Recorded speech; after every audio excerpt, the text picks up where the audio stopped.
A blinding rift in space-time, a ghost ship emerging from legend, and in an instant, the entire universe transforms around our characters without them even realizing it.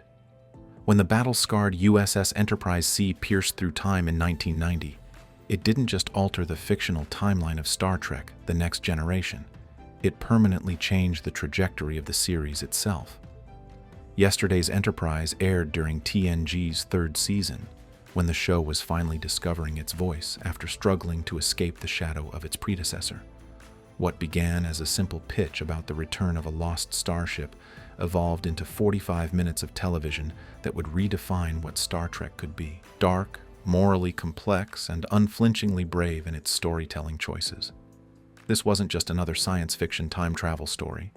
This was Star Trek at its most ambitious, resurrecting a killed-off character, rewiring its entire aesthetic universe, and asking its audience to invest in an alternate reality where the utopian Federation we'd come to know was locked in a brutal, losing war. And somehow, in the confines of a single episode, it managed to deliver one of the most powerful meditations on sacrifice and duty in television history. In a series known for its optimism, yesterday's Enterprise dared to show us a darker path, and in doing so, paradoxically reaffirmed everything that made Star Trek special. The episode stands today not just as a fan favorite, but as the moment when the next generation proved it could surpass even the most ambitious expectations and deliver something truly unforgettable. Core analysis. When the temporal rift fades and the alternate timeline snaps into place, yesterday's Enterprise executes one of television's most effective visual transformations. The warm, beige bridge of the Enterprise D is suddenly bathed in harsh, militaristic lighting. Gone are the families and scientists. In their place stands a crew of hardened warriors. This dramatic shift wasn't just for show. It represented a remarkable achievement in television production design on a limited budget. The technical team had mere days to transform the familiar Enterprise sets into their militarized counterparts. Rather than building entirely new sets, they relied on strategic lighting changes, removing personal items and adding tactical stations. The darker, blue-tinted lighting scheme immediately signaled to viewers that something was fundamentally wrong in this timeline, a brilliant use of visual language to establish narrative context.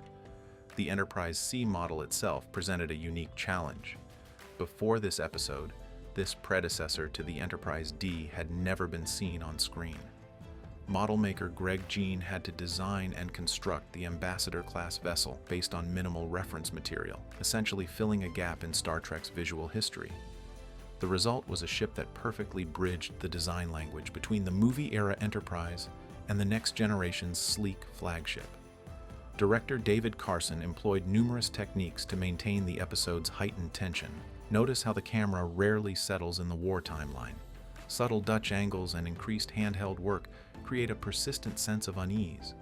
The editing rhythm accelerates, with shorter scenes and quicker cuts mirroring the urgency of a Federation fighting for its survival.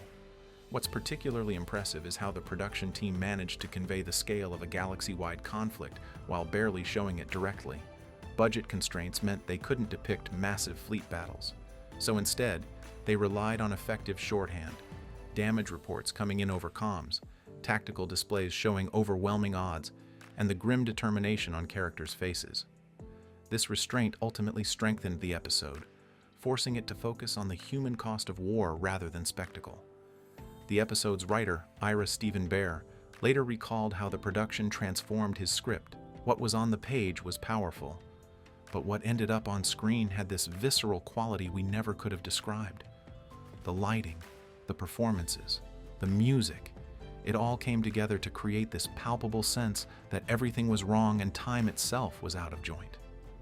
The sound design deserves special recognition for its contribution to the episode's atmosphere.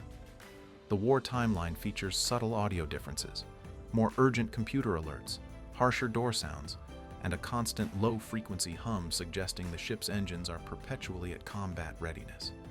Composer Dennis McCarthy created a modified musical score that retained familiar next-generation motifs but reframed them with minor keys and military percussion, creating an uncanny audio experience for longtime viewers. Costume designer Robert Blackman's subtle uniform modifications further reinforced the timeline shift.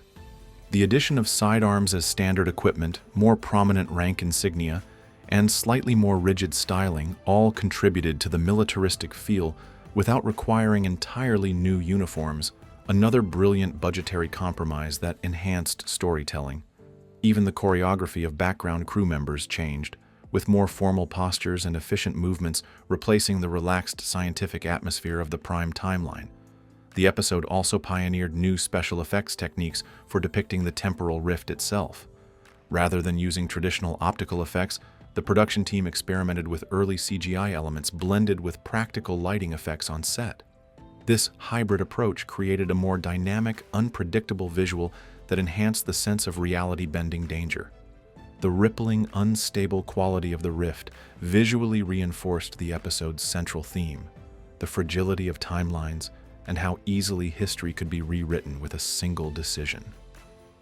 Cast and story impact. Yesterday's Enterprise didn't just alter Star Trek's universe, it fundamentally transformed its characters. Nowhere is this more evident than in Patrick Stewart's masterful portrayal of the alternate Captain Picard. Gone is the diplomatic philosopher we had come to know. In his place stands a battle-hardened military commander, carrying the weight of a losing war on his shoulders. Stewart's performance is a study in subtle transformation. His Picard maintains the same core principles but channels them through a grimmer, more utilitarian lens. When he delivers the line, "Let's make sure that history never forgets the name," Enterprise, Stewart infuses it with both fatalistic determination and unwavering conviction. But the true emotional center of the episode belongs to Denise Crosby's Lieutenant Tasha Yar. After requesting to leave the show in the first season, resulting in her character's poorly received death in Skin of Evil, Crosby returned for what should have been impossible, a meaningful second chance for her character. The episode gives Yar something she never received in the prime timeline, a death with purpose. When she learns from Guinan that she died a meaningless death in the proper timeline, her decision to join the Enterprise C on its suicide mission carries profound emotional weight. "I've always known the risks that come with a Starfleet uniform" becomes one of the most poignant moments in the series. Whoopi Goldberg's Guinan serves as the episode's mystical anchor. Her sense that the timeline is wrong drives the entire narrative, and Goldberg portrays this awareness with an unsettling otherworldliness. The famous scene where she confronts Picard in his ready room, insisting that this is not right. "This isn't right. It's changed." Showcases how a few minutes of perfectly executed dialogue can create more tension than elaborate action sequences. The bridge scene where Picard announces his decision to send the Enterprise C back to certain destruction remains the episode's dramatic peak.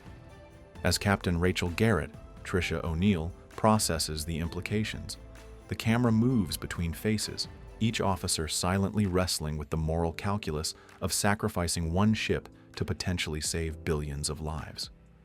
This scene exemplifies Star Trek at its best, characters facing impossible ethical dilemmas without easy answers.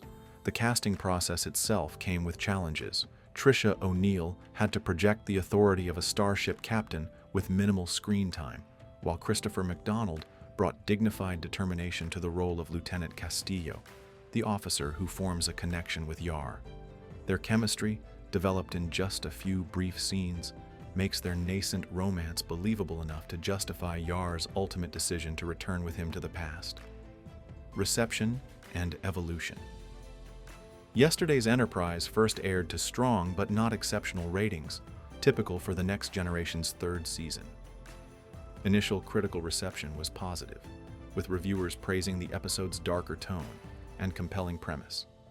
However, few could have predicted how this single episode would evolve in estimation over the years, eventually ascending to the upper echelons of not just Star Trek episodes, but television science fiction as a whole.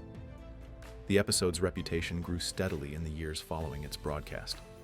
By the mid-1990s, it regularly appeared in fan polls of favorite episodes, and by the early 2000s, it had cemented its place in top 10 lists, alongside classics like The City on the Edge of Forever from the original series.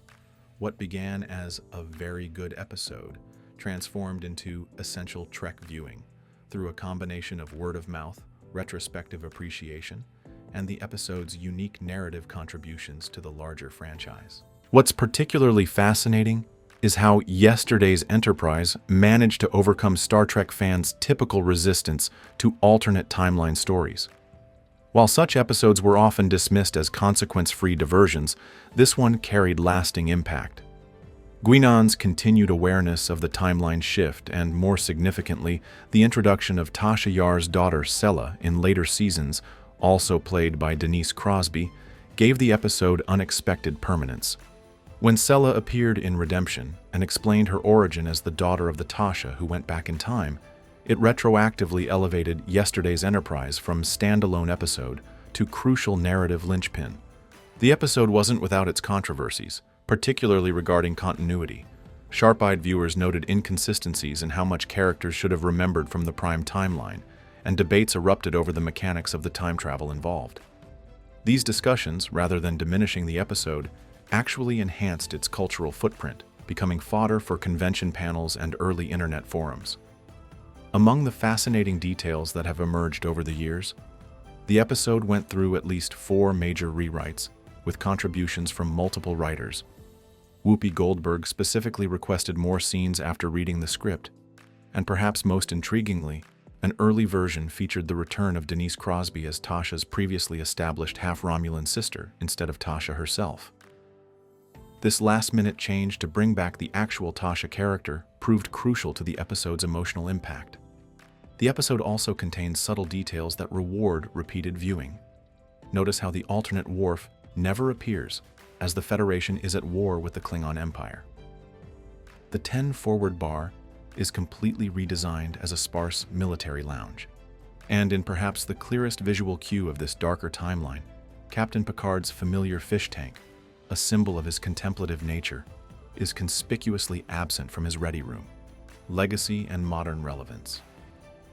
Yesterday's Enterprise didn't merely tell a compelling story, it fundamentally altered the DNA of Star Trek storytelling for decades to come. Its influence extends far beyond its own 45-minute runtime, establishing narrative approaches and thematic concerns that would echo through later series and even other franchises. Most immediately, the episode's success emboldened the next generation's creative team to embrace darker, more complex storytelling. The moral ambiguity and higher stakes pioneered here directly influenced later standout episodes like The Best of Both Worlds and Chain of Command. When Deep Space Nine launched 3 years later with its more serialized, conflict-driven approach, it was building on the foundation that yesterday's Enterprise had established as viable within the Trek universe. The episode's approach to alternate timelines became the gold standard for the franchise. Later series like Voyager's Year of Hell, Enterprise's Twilight, and Discovery's Terra Firma all followed the template established here. Use the alternate reality not just for spectacle or novelty, but to illuminate something essential about the characters by placing them in extreme circumstances. Even the 2009 Star Trek film reboot owes a conceptual debt to this episode's elegant handling of divergent timelines. Beyond Trek, the episode's influence can be seen in how science fiction television approaches time travel narratives. Shows like Fringe, 12 Monkeys, and even non-genre programs like Russian Doll have adopted similar approaches to temporal ethics. The idea that restoring the correct timeline might require immense sacrifice, and that individuals must sometimes subordinate their personal desires to temporal integrity. What makes yesterday's Enterprise particularly resonant today is how it encapsulates Star Trek's core values while seemingly contradicting its usual optimism. In an era of increasingly dark, cynical storytelling across media, this episode demonstrates that darkness can serve purpose when contrasted with hope. The episode's thesis, that sacrifice in service of a better future is the ultimate expression of duty, speaks to contemporary anxieties about societal choices and their long-term consequences.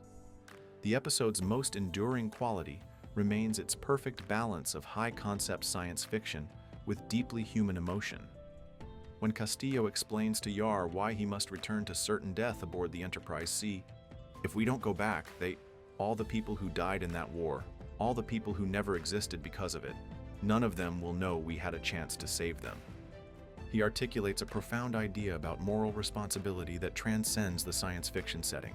In a franchise spanning over 800 episodes across multiple series, Yesterday's Enterprise stands as a singular achievement, a self-contained story that manages to be accessible to newcomers while rewarding for longtime fans, technically ambitious while emotionally grounded, and conceptually complex while dramatically satisfying. It reminds us that sometimes the most heroic acts are the ones history never records, and that the truest measure of sacrifice is what one is willing to give up to create a better world they'll never see.